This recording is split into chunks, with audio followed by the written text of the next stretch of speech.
Unsolved Mysteries.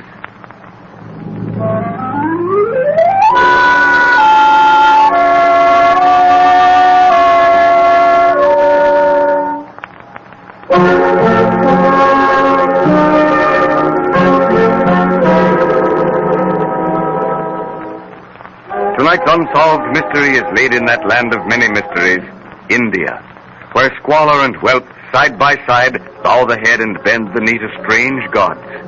India, where every bazaar, every temple, every compound has its fakir or holy man, a sort of privileged beggar whom white men and black alike fear more than they admit.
The scene is the United Services Club in Simla. Officers in their stiffly starched tropical mess dress sit around the veranda cooling off under a waving punkah, while barefooted native servants carry trays of glasses which resound to the musical and appetizing tinkle of tubes of ice. By Jove, Colonel, I'll say this for India. You certainly know how to make yourselves comfortable. We have to, Buckley. If we didn't, we wouldn't be able to stick it out in the hot season. But tell me, Buckley, what exactly did you mean when you said, I'll say this for India? Oh, nothing in particular, Colonel. Of course, you fellows don't realize it. But you're always prefacing a remark or following it with, but this is India. Well, I mean, it's all right to stuff the folks back home with all the tommy rot about India's lure and India's mystery, and it couldn't happen any place else but India. But after all, you know, the natives here are just ordinary human beings, no different from any place else. Now, listen, Buckley. You've been out here exactly 4 months now. You will, if you're wise, never curse a native, never laugh at his fears, never ridicule his ideas. And above all, don't try to show your superiority by trying to expose one of their fakirs. You actually mean, Colonel, that you believe in their superstitious bunk? Listen, Buckley, I like you. Pull your chair over this way a little, and I'll tell you something. A good number of years ago, I was promoted to captain. I had 3 months' leave in England. I was young, very proud of my captain's pips. I fell in love with every pretty girl I saw back home. Well, I fell hard for a school day sweetheart. We were married, and Dorothy and I sailed on the P&O. Had a marvelous trip. Landed at Bombay, and I found orders waiting for me to proceed on duty at Bangalore. I wired Lal Singh, my bearer, and told him to get everything ready. Caught the train, and just at dusk, we pulled up at my quarters. Greetings, Captain Sahib. Cheerio, Lal Singh. Lal Singh, here's the new men's side. The servant is honored. And this, darling, is what we call the living room. And in there, behind the bead curtain, in the combination smoking room, den library, card room, and general sort of get-together place. Books, and more books. I'm going to spend hours in there when you're on duty. Oh, and a complete set of Kipling. Yes, and anything you want that isn't there, why, just ask for it. Why, Dorothy, what's wrong? Oh, George, I'm afraid. Something came over me. What? I don't know. It seemed as if someone were trying to compel me to do something. I grew cold all over. Afraid. Look, George. Who's that out there in the compound in front of that clump of tamarisk? Where? Oh, the old fakir. He hangs around here quite a bit. Harmless old duffer. Send him away. He's doing this to me. I know he is. Oh, my dear, you're tired. Please, George, send him away. I can't stand to even see him. But, Dorothy, I can't do that. I can't send him away. Why can't you? Why can't you tell someone to get off your own ground? Well, it's a little bit hard to understand, Dorothy, for a stranger here. But one doesn't order fakirs to do anything. The natives would be offended. It might incur some of the natives' dislike. You can offer that and my fear of him? Now, my dear, listen to reason. We're in India now, not jolly old England, you know. And we must do things according to the country. And telling a dirty, smelly native to get off your own property is against the custom of the country, is it? By Jove, yes, you know. It really isn't done, don't you see? Yes, sir? Oh, yes, sir. Oh, too bad. Why, yes, of course. Just as soon as I can slip into service dogs. Why, yes, sir. Righto. No, I won't bother to change. Old Tubby's down with a touch of fever. I have to take guard duty tonight. Lal Singh? Yes, Sahib. Sword and service cap. Oh, George, I don't want to be left alone. Oh, but you're not alone, my dear. There's Lal Singh, and Ahmed is in the compound, and the Dusty and the water carrier sleeps all night on the veranda. I wish you didn't have to go. Oh, it's got to help out when the chap goes down with fever, don't you know? Might be my turn someday. Oh, cheerio. Goodbye. Oh, let me see. Oh, here's Kipling's at the end of the passage. Whew, that ought to be a good test for nerves. Sahib. Yes, Lal Singh.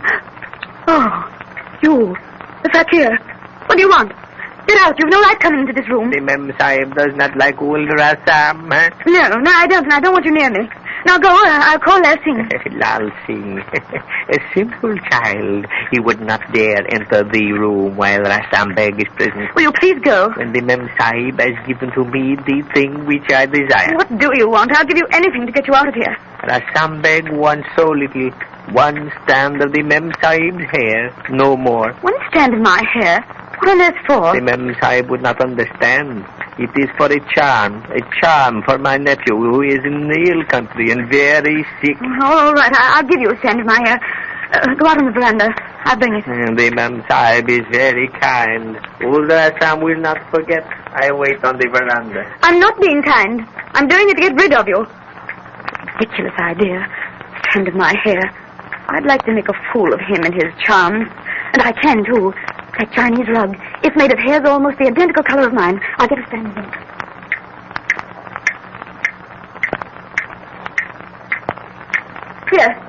Here's your strand of hair. Oh, there are some thanks, the Mem Sahib. And now for the present, goodbye. Goodbye. Oh, thank goodness he's gone. I wonder where Lal Singh can be. Why didn't you keep that fakir out of the bungalow? Lal Singh? No answer. What can have happened? Lal Singh! Lal Singh, where are you? Something's wrong, I know it is. Lal Singh! Everything's going wrong. Turning black. The clock is grinning at me. The hands are spinning so fast it makes me dizzy. Dizzy.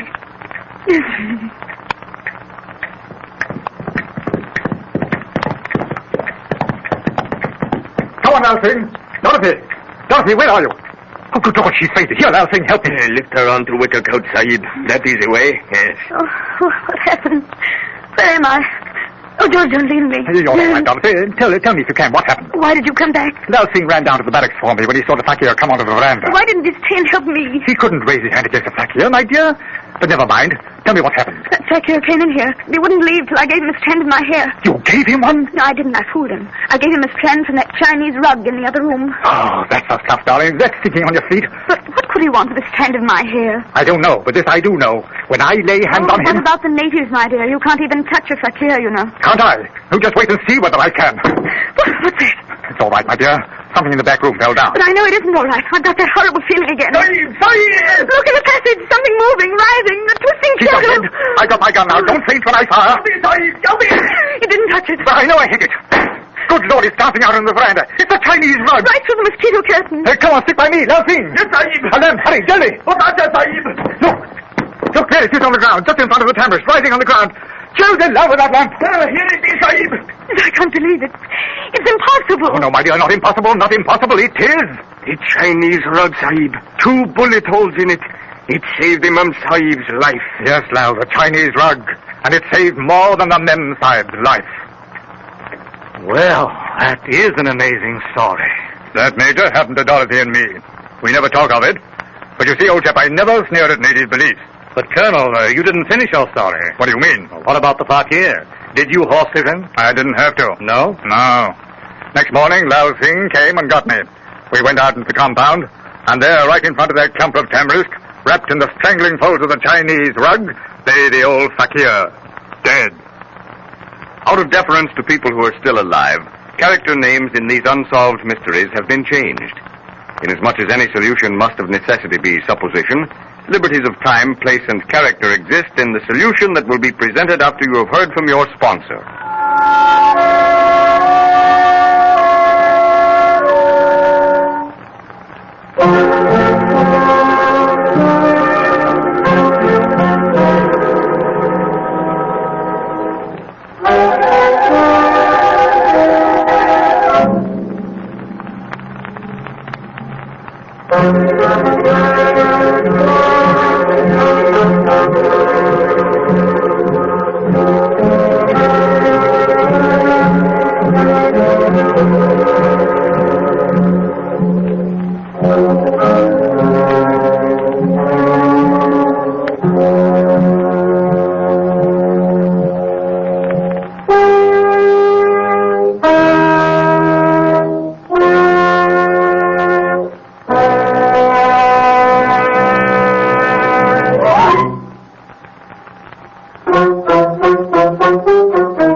Ladies and gentlemen, the solution for which you have been waiting. But tell me, Colonel, didn't you ever try to find out how such a thing could be possible? You understand, of course, that workers in black magic, whether they be in Haiti, Africa, or India, believe that something personal, a strand of hair, fingernail clipping, and such like, are an essential ingredient of the formula of their black art. And your wife, Dorothy, in taking a strand of hair from the Chinese rug and giving that to the fakir, prevented his powers from controlling her. Exactly.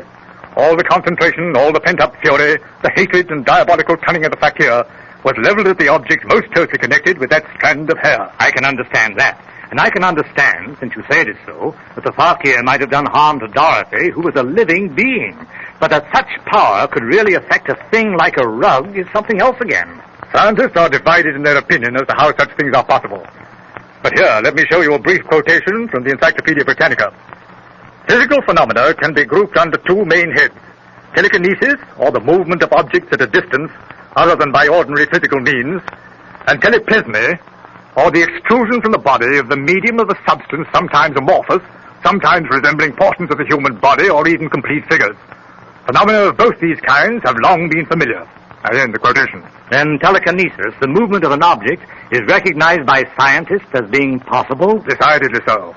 And I can assure you that if you live in India long enough, you will see more than one demonstration of the power of concentrated mind over purely inanimate matter. Thank you, Colonel. But after hearing your story, I really don't believe that I want to.